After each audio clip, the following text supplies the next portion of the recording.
Olá, tudo bem com vocês? Vou estar trazendo aqui nesse momento as minhas considerações sobre o livro Esposa e Mãe, capítulo 4. Nós já estamos vindo aí nessa jornada que tem sido uma bênção, que tem aberto os nossos olhos, a nossa mente, o nosso coração para recebermos a cura e o novo de Deus para nós e para a nossa família. Em nome de Jesus, que o Espírito Santo ele tome essa palavra, que ele tome aquilo que nós temos estudado e possa trazer vida para dentro de nós, possa trazer crescimento, porque a palavra diz que quando nós conhecemos a verdade nos liberta. E o que é a verdade? Primeiro, Jesus é a verdade, né? É Ele quem nos traz a cura, é Ele quem nos traz a libertação. E a segunda verdade deste versículo é que a verdade, quando nós entramos em contato com a nossa verdade, com a nossa realidade, nós teremos condições de trabalhar com ela, de fazer alguma coisa com ela, né? E a palavra também diz que nada que está encoberto fica encoberto diante de Deus e Deus traz à tona, Deus traz ao nosso conhecimento. Por que disso? Porque se nós não soubermos onde estão os nossos erros, onde estão as nossas feridas, onde estão os nossos reservatórios emocionais que não foram supridos, que não foram cheios, como é que nós vamos lidar com isso, né? E aí nós acabamos, às vezes, lidando com apenas alguns sintomas e não lidamos com a cura e não temos acesso à cura. Acho que a palavra é essa, né? Ontem eu estava fazendo um discipulado e depois à noite eu usei também esse mesmo exemplo que o Espírito Santo colocou no meu coração.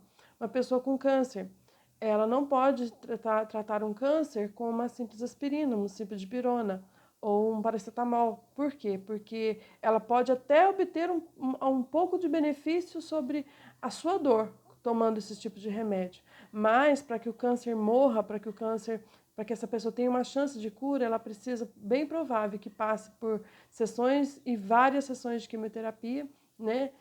Ou radioterapia, que causa muitas vezes queimadura no corpo da pessoa, mas ela precisa ser radical no tratamento, por quê? Porque a doença é séria, a doença pode levar a pessoa à morte. Então, o tratamento precisa ser feito na raiz do problema e não nos sintomas. E com a gente não é diferente, né? O Espírito Santo, ele precisa tratar a raiz do nosso problema, né? E não apenas o sintoma. E eu louvo a Deus por esse livro maravilhoso, pelos nossos encontros. Por quê? Porque Deus tem revelado raízes de problemas em nossos corações, nas mulheres, né? E tem dado a oportunidade de não só enxergar isso, mas o que fazer com isso? Trazer a transformação e a cura, convidar Jesus para agir. Amém? E hoje, no capítulo 4, diz assim: como enfrentar os problemas que a perturbam. Todas nós temos problemas. Todas nós temos questões que realmente nos perturbam. E aqui ela fala da desilusão, o desapontamento e o desânimo. São os três problemas mais sérios que perturbam os casais de hoje. E é verdade, né? Sempre perturbou. E isso são de natureza psicológicas. Psicológicas por quê? Porque são de natureza emocional, né? E são nas nossas emoções que a gente aprende, né? São nas nossas emoções que a gente vai... Aprende não, acho que a palavra é que a gente vai refletir, né? O que nós fomos, o que nós somos, né? Aquilo que... as nossas bagagens, tudo é emocional, né? E quando o Senhor, a gente aceita Jesus e nosso espírito, ele acorda, nós temos condições de olhar para o nosso emocional de uma forma diferente e receber aquilo que ele tem, aquela cura, o sobrenatural também nas nossas emoções, né? E aqui ela diz assim que quanto mais cedo a gente fica desiludida com o nosso casamento, mais cedo a gente pode receber a cura, né? Então, se você está desiludida em alguma situação no seu casamento, vamos crer que a providência da cura está chegando. Amém? E aí ela diz assim, quando você percebe que vai ficar desanimada e desapontada, essa atitude já é um sinal de cura. Então, quando a gente começa a perceber, falar, peraí, não estou gostando disso, não é bem assim, né? Eu não me casei com um príncipe, eu me casei com um sapo, e tem gente que se casa com um jacaré, não é nem sapo, né? A desilusão é tão grande que a impressão que dá é que realmente jogou a vida fora, né? Então, quanto mais cedo a gente perceber isso, e quando a gente começa a perceber isso, a gente começa a falar assim, não, peraí, eu preciso fazer alguma coisa precisa mudar, e aí que Deus entra, e aí que é a chance de Deus entrar, não é que ele entra. Aí a chance dele entrar, nós vamos entender por que dessa afirmação, né? Então, vamos lá. E aí, nesse ponto, quando você se encontra desiludida, quando você Quando nós nos encontramos assim, desapontadas, porque todas nós temos um sonho de casar, ser feliz, aquele mar de rosas, aquele conto de fadas, e quando a gente percebe que não é bem assim, o que Satanás faz? Satanás, ele pega as nossas fraquezas, ele tenta pegar os nossos pontos fracos, né, e potencializar em nossas vidas, principalmente dentro do casamento. Se tem filhos, então, aí que ele ama jogar gasolina no fogo, né? E ele fala, ele tenta colocar na nossa cabeça que nós não podemos, que nós não vamos conseguir, aí vem a depressão, e ela fala da depressão porque foi o que a questão emocional dela, né, que mais se ressaltou na desilusão dela, né, a depressão. Então, mas não é só a depressão, a raiva, a ira, né, o medo, o mau gênio, aí vem a manipulação, o mau caráter, então tudo entra nessa questão. Começa com a desilusão e aí desencadeia essas reações negativas na vida da pessoa, né? Aí eu quero ler aqui para vocês um trecho que ela fala assim, olha, quando ficava terrivelmente deprimida, permanecia neste estado por 1 ou 2 semanas. Isto é terrível para alguém que se considera cristã. Então, ela já conhecia Jesus, já pertencia a uma igreja, uma comunidade cristã, né? E ela mesmo assim, ela ficava deprimida. Então, é aquilo que a gente sempre fala, pertencer a uma igreja que se diz cristã, ser crente, ser frequentador de igreja, isso não muda nada, né? Isso não muda nada. O que muda é o que nós estamos fazendo com a palavra que nós estamos ouvindo. O que nós estamos fazendo nessa caminhada com Cristo. Nós paramos na cruz. Desculpa, gente, eu estava orando agora, então estou meio afanhosa, porque a gente acaba chorando, né? Orei por vocês, tá? Orei por vocês, pela família de vocês, pelos filhos, pelos projetos. Eu sei que tem bênção chegando aí, né? Mas, enfim, estar numa igreja não significa nada. Porque a palavra de Deus fala que quem ouve a palavra e não pratica, constrói a casa na areia. Quem que ouve a palavra? Quem está dentro de uma igreja, né? Mas aquele que ouve a palavra e pratica, constrói a casa na rocha. Então, o que Deus está fazendo conosco hoje é isso. É nos dando a palavra, a forma de praticar, né? A maneira de praticar para que nossa vida seja reconstruída em cima de uma rocha, que é Jesus, né? E uma rocha firme, sólida, né? Que vai permanecer nos dias da crise, porque as crises não vão acabar. A gente vai ter lutas, desafios no nosso casamento, na nossa vida, sempre, porque enquanto estivermos nessa terra vai ser assim, né? Aí você pode descobrir a mesma coisa, igual ela fala aqui, né, a respeito de medo, mau gênio, enfim, já falei sobre isso. Quero ler um outro trecho dela aqui. Hoje eu vou ler alguns trechos porque tá bem interessante o que ela colocou, né? E eu vou falar em cima disso. Aí ela diz assim, eu estou na página 36, tá? Lá no parágrafo do meio. Descobri que estava usando minha depressão. Olha que sério isso. Eu fiquei chocada quando eu li. Descobri que estava usando minha depressão como arma contra minha família. É uma arma de defesa, mas é uma arma. Quando estava deprimida, eu me sentia no direito de agir como se estivesse dizendo. Ela não falava, ela agia como forma de comunicação, né? Como que um deprimido age? Me deixa sozinho, não quero ver ninguém, fecha a porta do quarto, fecha a janela, não quero tomar banho, não quero comer. Não é assim? Né? É assim que o deprimido age. Então aqui ela está falando assim, ó, com as atitudes dela, ela está dizendo, muito bem, se são inteligentes, fiquem longe de mim hoje, né? Ou seja, não sou uma boa companhia, não vou ser uma boa mãe, não vou ser uma boa esposa. Então ela afastava as pessoas. Podia também dizer coisas mesquinhas à família e achar, olha isso aqui, ela dizia coisas mesquinhas para a família, né? E achar justificativa para isso, porque me sentia deprimida. Ou seja, ela se sentia no direito de maltratar, de ser ríspida, áspera, grosseira, de se vitimizar, né? Tipo assim, vocês não estão vendo a minha situação, vocês não estão vendo que eu estou triste, vocês não estão vendo que eu estou mal, que eu estou doente. Então, ela usava isso como arma contra a família dela. E a gente faz isso também, não é verdade? Misericórdia. Nós vamos entender aqui que o Espírito Santo quer falar conosco, né? Então, é muito sério isso.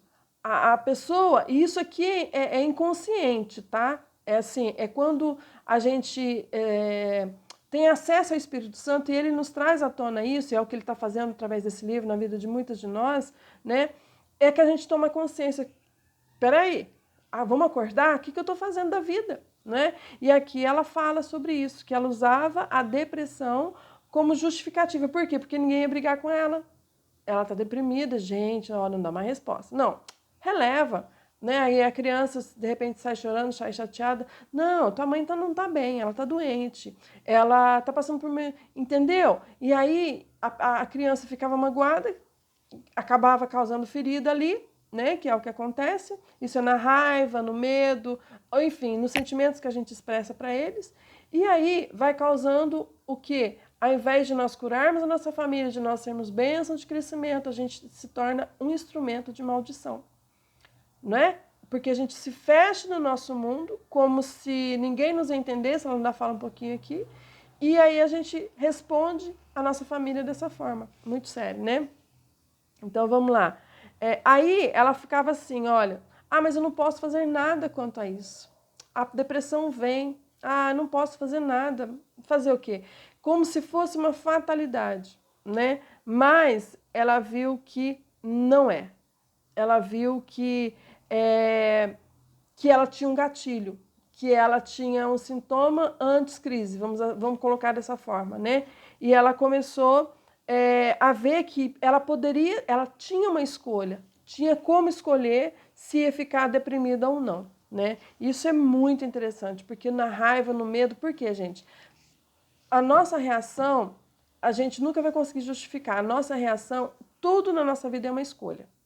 Tudo na nossa vida é uma escolha, tá? Eu nunca vou poder falar assim, olha, eu explodi porque o meu marido, ele foi mal educado comigo. A gente nunca vai poder usar essa desculpa. Por quê? Ele foi mal educado. Ele escolheu ser mal educado. Foi uma escolha dele, tá? Agora, se eu escolher revidar, é escolha minha. Eu escolhi revidar. Eu poderia ter ficado quieta, eu poderia ter sentado para conversar depois, mas eu escolhi revidar. Então, tudo é questão de escolha nossa. Só que como a gente faz as coisas no automático, a gente faz as coisas assim, no dia a dia, muito a fazer, muita tarefa, muita coisa para fazer, e casa para cuidar. Então, o que a gente faz? A gente deixa as coisas continuarem no automático. Só que não. O que Deus está fazendo aqui? Ele está nos trazendo esse conhecimento para nós termos sabedoria, para na hora que vier a situação, a gente ter controle da situação, tá? Porque não se justifica a gente agir mal por causa da ação do outro. Eu escolhi. Aí a pergunta, eu ainda fiz, a pastoria hoje estava conversando sobre isso, eu ainda falei para ele assim, olha, em algumas situações eu falei, por que eu ainda sinto desse jeito? Por que eu reajo desse jeito? Porque quando a gente grita, a gente revida, é porque tocou numa ferida nossa. Tá entendendo? Ou tocou no nosso orgulho, porque tem orgulho ali. Aí a gente reage, porque a gente acha que a gente tem direito de ser respeitado, de ser amado à força. E as coisas não é assim que funcionam, tá? Eu tô indo no cerne do problema, queria que vocês me entendessem. Eu tô indo mais profundo, eu tô saindo do raso, do emocional e tô indo no profundo. Vocês estão me entendendo, né? E aí, por que eu estou agindo desse jeito? Por que o gritar dele ainda me fere? Se ele está gritando, o problema é dele. Se ele está com problema, o problema é dele, não meu. Estão me entendendo? Né? Então, por que eu estou reagindo dessa forma? Por que eu estou explodindo? Por que eu estou me isolando e ficando em depressão? Por que eu estou ficando com medo? Por que essa insegurança cresce quando acontece determinadas situações? Então, eu tenho que olhar para a raiz do meu problema. O que ainda está aqui? Qual é a ferida que ainda está aqui? Que às vezes uma má resposta desencadeia um turbilhão de sentimentos, de coisas, né? Por quê? Porque tocou na ferida. A ferida já estava lá. Às vezes a situação não é nem tão grande assim para causar uma ferida, mas a ferida sangra. Às vezes um esbarrão que se dá, a ferida sangra. Por que essa ferida está sangrando? Porque ela ainda está aberta. Que ferida é essa? Aí que está o X da questão. Aí que está o cerne da questão. E é isso que Deus quer trazer à tona na nossa vida, para a gente poder aprender a resolver essas questões. Né? Vamos continuar aqui? Aí ela começou a orar, né? Senhor, eu preciso da tua ajuda para controlar esse sentimento. Ela começou a compreender que a depressão, ela era prejudicial para ela e para a família dela. Então ela começou a falar, Deus, eu preciso de ajuda. Eu preciso fazer alguma coisa, mas eu tô vendo que sozinha eu não vou conseguir, né? E chegou no ponto brilhante, que é o ponto que Deus mais ama, né? Vamos lá. E aí ela viu que ela tinha um sinal, né? Ela percebeu que ela tinha um sinal, que tinha um alarme na vida dela, né? E quando ela sentia, né, que alguma coisa estava errada, o que ela fala aqui? Deixa eu ver aqui. Ela sentia uma sensação de vazio no estômago, uma espécie de pressentimento. Ela já acordava de manhã, ela falava, não tô legal hoje. Parece que eu levantei com o pé esquerdo.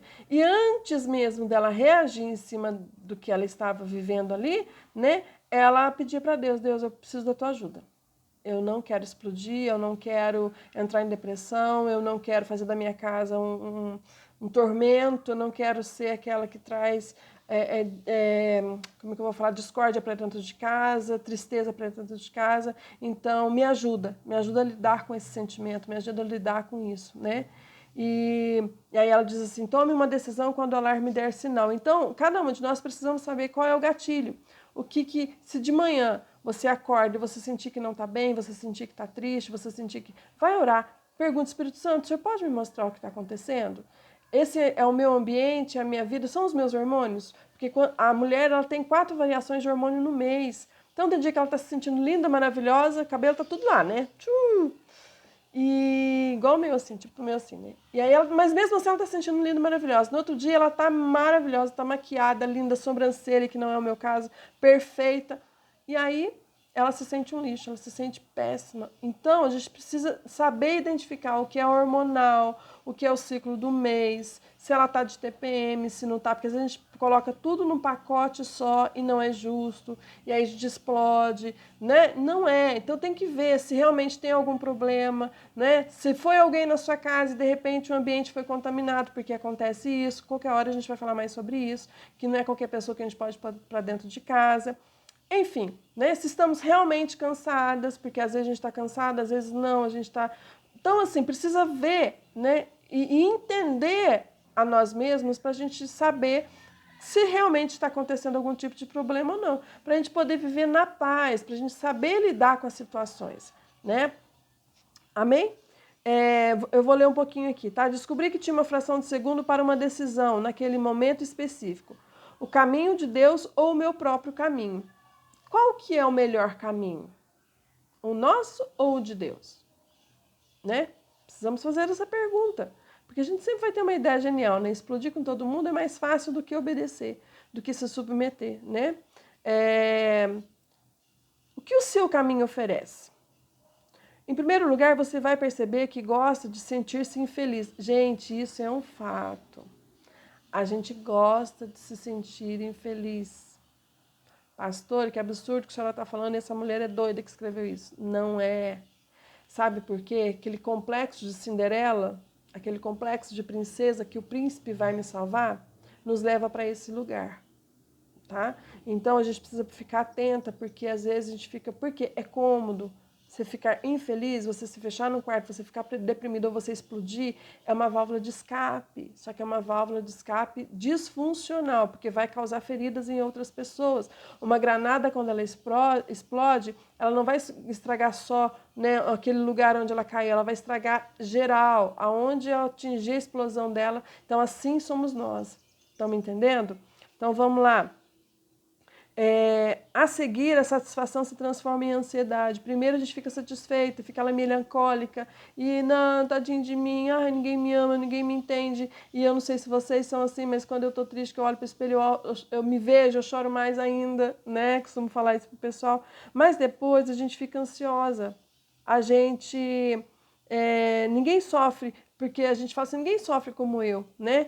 E aí a gente fica naquela ansiedade, ai, ninguém vai me vir, ninguém vai me socorrer, ninguém vai ver o que eu preciso, ninguém vai perguntar para mim o que eu tô precisando, né? A gente fica naquele complexo ali que é realmente muito prejudicial para nossas vidas, amém? E aí a gente procura,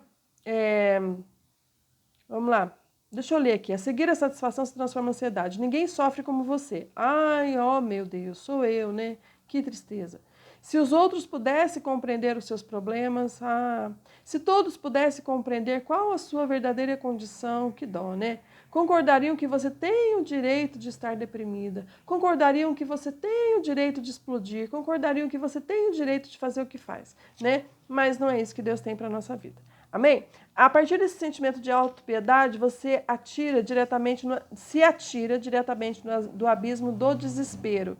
E realmente, porque isso não resolve o problema. Quando você sai dessa crise, o problema continua lá, o marido continua do mesmo jeito, os filhos mais revoltados, às vezes o marido mais afasta mais ainda, porque ele não consegue lidar com a situação, se nem você consegue. O que vai fazer? Vai começar o afastamento. Ele vai evitar de falar coisas para você, ele vai evitar de trazer problemas para você, porque ele sabe que você vai explodir ou você vai para o quarto escuro. Entendeu? E aí afasta o casamento, ao invés de unir, ele afasta. Aí você perde o companheiro, você perde um pouco que poderia ter, você acaba se colocando mais ainda a perder, né? Deixa eu tentar correr aqui, gente, porque o tempo vai embora, misericórdia. Aí você se atira diretamente ao abismo do desespero, né? E esse será um sistema de vida. E vai, estoura com o marido, e aí vai, de novo, sente pena de si mesma, aí vai, isso vai virando um ciclo de vida, que não é funcional, né? Quando você começa a pensar em seguir o caminho de Deus, vai encontrar um inimigo. Isso a gente tem que estar atento. Tá bom, eu falo assim, tá bom, pastor, então eu vou seguir o que a senhora está me falando, eu vou seguir o que o livro me aconselha, principalmente eu vou me alimentar da palavra de Deus, vou tentar viver o que a palavra me ensina, vou pedir o Espírito Santo, mas aí a gente vai encontrar um inimigo no meio do caminho, né? Que aí ele vai falar assim, ó, é difícil demais. Se eu fosse você, eu nem tentava. E aí ontem a gente falou um pouquinho isso também, que isso primeiro é a voz do orgulho, né? Porque às vezes a gente acha que não é justo a gente lutar, a gente falou isso já nos outros vídeos, mas a gente precisa botar o orgulho para baixo dos nossos pés. Isso é a primeira coisa. E segunda coisa, quando pensarmos assim, ó, é difícil, tá, não coloque um ponto final atrás do difícil, coloque uma vírgula, porque até hoje você tentou sozinha. A partir de agora, se você começar a obedecer a palavra, os ensinamentos que você está recebendo, você não vai mais caminhar sozinha. Depois da vírgula, você vai caminhar com Jesus. Porque quando a gente fala que é difícil e põe um ponto final, o que a gente está falando? Senhor Jesus, o seu sacrifício na cruz não valeu para mim. A tua palavra para mim não vale de nada. Lamento, mas é difícil. Para mim é difícil, eu nem vou tentar. Eu tentei um pouquinho, mas não deu certo. A gente está jogando para Jesus que ele é incompetente, que o que ele fez não é o suficiente. Vocês estão me entendendo? Agora, quando a gente começa a obedecer e a caminhar com Cristo, que a gente começa a receber as bênçãos, a gente começa a ver que é possível, porque é possível, né? Com ele é possível, sozinha não, mas com ele é possível, a gente vai glorificando o nome dele e exaltando o nome dele e falando para ele, Senhor, valeu, o teu sacrifício na cruz na minha vida, ó, tá top, tá funcionando, né? Gratidão, glórias ao teu nome. E é isso que nós precisamos entender, né? O diabo ele vai o tempo todo tentar nos desfocar, porque ele quer ganhar terreno, mas o nome do Senhor precisa ser exaltado em nossas vidas. Amém, gente? Glória a Deus. A decisão é sempre nossa, né? A decisão é sempre nossa, de manter a calma, de manter o controle, de manter a serenidade, ela sempre vai ser nossa. Deus não vai invadir a nossa vida. Jesus continua batendo a porta do nosso coração, das nossas emoções, das nossas finanças, em tudo, né? Ele continua batendo a porta e nós precisamos abrir, né? E remover a pedra para ele fazer um milagre, né? Aí ela diz aqui, vou ler de novo. Deus mostrou-me 4 passos que preciso dar quando resolvo segui-lo. Primeiro ensinou uma oração. Pai, eu nem mesmo quero ser ajudada. Ajude-me a desejar a ser ajudada. E isso é um fato. Quanta gente a gente atende que ela quer que alguém faça por ela, mas ela não quer ser ajudada. Ela quer receber um milagre pronto, completo, mas não quer pagar o preço dela. Porque não tem como, gente, eu entrar no coração de cada uma de vocês, na cabeça e remover. Não existe isso. Nós precisamos trabalhar em parceria, né? E aí ela fala assim, pai, eu nem quero ser ajudada. Pai, eu tô tão revoltada, eu tô triste mesmo, tô deprimida, eu nem quero ser ajudada, mas eu preciso de ajuda, então me ajuda a querer ser ajudada. Essa oração é linda, né? Perfeita. E aí ela começou a aprender que naquela situação né, ela podia se voltar para Deus, que Deus iria se voltar para ela, né, e a ajuda então viria. Então ela diz assim, olha, que ela desenvolveu essa oração, Senhor, ajuda-me a querer o teu auxílio. E o versículo que ele me deu, o Pai deu, foi Isaías 41:13, que ele diz que a mão direita dele está estendida para nos sustentar, para nos dar apoio, para nos ajudar, né, e para tirar o nosso medo. Né? Deus está ansioso para nos ajudar, mas precisa esperar até que estejamos prontas a ser ajudadas. Ele nunca força você a aceitar ajuda, pois o auxílio forçado de nada serve. Você já tentou ajudar alguém que não quer ser ajudado? Não adianta você forçar. Não adianta, por quê? Porque o trabalho vai ser inútil e vai ser muito negativo esse trabalho. A pessoa não vai ficar com raiva de você, né? Deus, portanto, quer que você peça auxílio a Ele. Nós precisamos pedir, porque isso é sinal de humildade. E aí, quando a gente pede ajuda, a gente está abrindo a porta do coração e falando, Senhor, tá bom, vai, eu me rendo. Entra e me ajuda. A gente vai estar falando para Ele que a gente depende dEle, que a nossa força não é suficiente.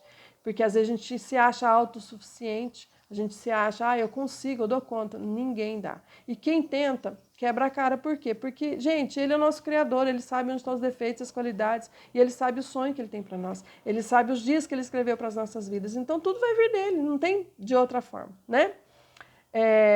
A segunda coisa que ela precisou fazer foi confessar o que estava fazendo. Olha isso aqui. Às vezes a gente acha que não está em pecado, mas olha isso aqui. A segunda coisa que precisei fazer foi confessar que o que estava fazendo era pecado. Portanto, aquele que sabe que deve fazer o bem e não faz, nisso está pecando. Está em Tiago 4,17. Gente, explodir é pecado. Fazer uma criança chorar por causa da nossa falta de educação, por causa da nossa falta de entendimento, por causa da nossa raiva, é pecado. Humilhar o nosso marido é pecado. Fechar no quarto em depressão, sem cozinhar para os filhos, sem cuidar da casa, sem limpar a casa, deixar um ambiente agradável, é pecado. Por quê? Porque é falta de fazer o bem. Nós fomos chamadas para fazer o bem. Quando nós fazemos, nós estamos em pecado. Fala comigo, misericórdia. Misericórdia, Jesus. Né? Então, o que a gente tem que fazer? Pedir perdão para Deus. Ela colocou, perdoa-me por brincar com a ideia de ficar deprimida. Né? E aí ela fala que se nós confessarmos os nossos pecados, Ele é fiel e justo para nos perdoar. Ele é fiel e justo para nos ajudar a tirar de nós esse fardo, essa questão e colocar no lugar aquilo que é dele, né? Terceiro, que é o que ela vai falar aqui, precisei pedir ao Espírito Santo que preenchesse o vazio. É aquilo que a gente está ensinando na igreja, ensinando nas quintas-feiras, né? Nas nossas reuniões, que nós precisamos entregar o nosso fardo para Jesus, entregar o que a raiva, a depressão, o medo, o egoísmo, a falta de paciência, seja lá o que for, a gente precisa confessar, pedir perdão, porque o perdão é a chave que move o mundo espiritual, senão a gente não vai ter acesso a Deus, né? E, se for o caso, pedir perdão para os filhos, para o marido, para as pessoas que a gente já explodiu e que já viveu todos esses sintomas nossos, né, essas explosões nossas, seja lá de que for, né? Pedir perdão e falar, Senhor, eu entrego esse sentimento nas tuas mãos. O Senhor pode colocar algo no lugar, porque o lugar também não pode ficar vazio, né? O que o Senhor faz? Isso é a troca de fardo que Jesus faz. Vinde a mim, vós que estáis cansados, sobrecarregados, e eu vos aliviarei. Né? Tomai o meu fardo, o meu jugo, que é leve e suave. Né? Então, é o que nós estamos fazendo, essa troca de fardo. Amém? E aí, depois disso, depois de você descobriu o gatilho, você orou, pediu ajuda, está no processo de crescimento, você precisa levantar e agir. Cuidar da sua casa, cuidar da sua família, né? Cuidar dos seus filhos, da forma que Deus espera que você cuide, né? Eu não sei vocês, mas eu, quando estou com a casa bagunçada, eu fico mal. Eu fico estressada, eu me desestabilizo. Eu já notei isso, né? Então, porque o ambiente tá bagunçado. Gente, como que o Espírito Santo, o Espírito Santo não consegue agir em ambiente bagunçado. Por isso que ele precisa trazer cura para nós. Por isso que precisa trazer transformação, porque ele não consegue habitar num lugar bagunçado. Só você ir lá no livro de Gênesis, capítulo 1, versículo 1, que diz que a terra estava quê? Sem forma e vazia. Terra misturada com água, água com terra, e estava uma bagunça. O que ele fez? Ele botou ordem. Ele reorganizou a terra e começou a agir na terra. né? Então, nós precisamos entender que a nossa casa precisa ser limpa, a nossa casa precisa ser organizada, a gente precisa olhar para a nossa casa, os nossos filhos precisam ter uma casa, o nosso marido precisa ter uma casa organizada. Faça parceria com ele se você trabalha fora e não consegue fazer isso sozinho. Tá? É um assunto que a gente pode conversar depois também sobre isso, mas a casa precisa estar organizada. O ambiente, o nosso ninho de descanso precisa ter organização, tá? Vamos correr, gente? Quarto passo é modificar o hábito, né? Então, é isso. Modificar o hábito, mudar o ambiente. Não adianta nada você pedir para Deus te abençoar, você receber a cura e tal, e continuar no mesmo hábito, na mesma rotina, né? Que te desestabiliza. Descubra o que desestabiliza você, descubra aquilo que traz prazer em você, né? Tipo, arrumar uma cama, deixar uma cama bonita e cheirosa, te dá prazer? Faça isso com prazer, sabe? Descubra o que te dá prazer e mude a sua rotina, mude os seus hábitos, tá? E isso vai trazer cura na sua vida, né? E aí ela coloca aqui um exemplo do sino, que ela fala assim, olha, não é porque orou uma vez que vai ser curado de uma vez, mas é o processo. De novo, fala aqui do processo. Ela fala que uma vez ela não entendeu, ela falou, Deus, mas eu já pedi para o Senhor me perdoar, eu já recebi a cura, né, da depressão, por que eu estou deprimida de novo? Aí ela dá o exemplo do sino, que eu achei lindo. Enquanto está lá com a mão na corda, o sino tá bum, bum, bum. Não, o sino não faz isso, né, mas vocês entenderam. Aí depois que tira a mão da corda, ele começa bum, bum, bum, bum, bum, bum, bum, e para. Então, na nossa vida é assim. Quando a gente pede para Jesus voltar, tem milagre que ele faz que é instantâneo, é de uma vez. Mas tem coisa que, na maioria das vezes, é assim, a gente vai ficando firme no propósito, aquilo vai perdendo força na nossa vida. Até chegar um dia que fala assim, gente, eu explodia por causa disso. Eu ficava deprimido por causa disso. Olha, você vai ver que, sabe, que não tem a ver mais com você, porque você foi recebendo a cura. Era uma crise de raiva intensa, depois, de repente, você fala, consegue engolir, você até chora, mas... E aí, de repente, você olha e fala, nossa, né, não vou ficar com raiva com isso, não. Aí você vai sentindo que, de repente, nem chorar, você chora mais, você consegue contornar a situação de uma forma sábia, né? Então, se você quer vencer alguma coisa na sua vida, trabalhe com Deus. Não trabalhe sozinha, trabalhe com Deus. Trabalhe com o Espírito Santo, porque é Ele que nos dará a vitória. Amém? E aí ela fala aqui também que eu achei lindo, que em todo o processo de câncer dela, esse câncer inclusive a levou à morte, ela já falou que nem no rodapé de alguns dos capítulos, que ela não teve depressão mais. Olha que situação, olha que vitória que ela teve, né? Então ela não gastou os seus últimos dias deprimida. Eu sei que ela gastou os últimos dias dela com certeza abençoando a sua família, sendo bênção, criando memórias positivas na vida dos seus filhos, dos seus netos, né? Enfim, ela não gastou o seu tempo ou desperdiçou o seu tempo com situações negativas. Pelo contrário, gastou o seu tempo fazendo coisas, sendo luz dentro da sua casa e para a sua família, que é isso que Deus tem para nós. E tem as aplicações pessoal, que depois a gente fala na nossa aula, para o vídeo não ficar tão extenso assim. Tá bom? Pai querido, Pai de amor, nós te louvamos mais uma vez por essa mensagem maravilhosa, por nos ajudar a enxergar quem nós somos e, mais ainda, a possibilidade que temos de ser diferente nas tuas mãos. Nós queremos ser um vaso na mão do oleiro. Pode quebrar, Senhor. Pode nos mostrar aquilo que nós devemos trabalhar. Senhor, nós pedimos agora, Espírito Santo, o Senhor pode mostrar a raiz desse problema da minha irmã e na minha vida? Aquela que explode, aquela que se isola, aquela que fica desanimada, que não faz nada, aquela que fica deprimida. Senhor, eu não sei qual é o problema da minha irmã, mas eu te peço, mostra a raiz, para que possamos arrancar essa raiz, curar essa ferida de uma vez por todas e possamos realmente ser um referencial de mulher de Deus, para que o teu nome seja exaltado hoje e sempre. Em nome de Jesus oramos e agradecemos por tudo. Amém e amém. Beijo, que Deus abençoe, em nome de Jesus.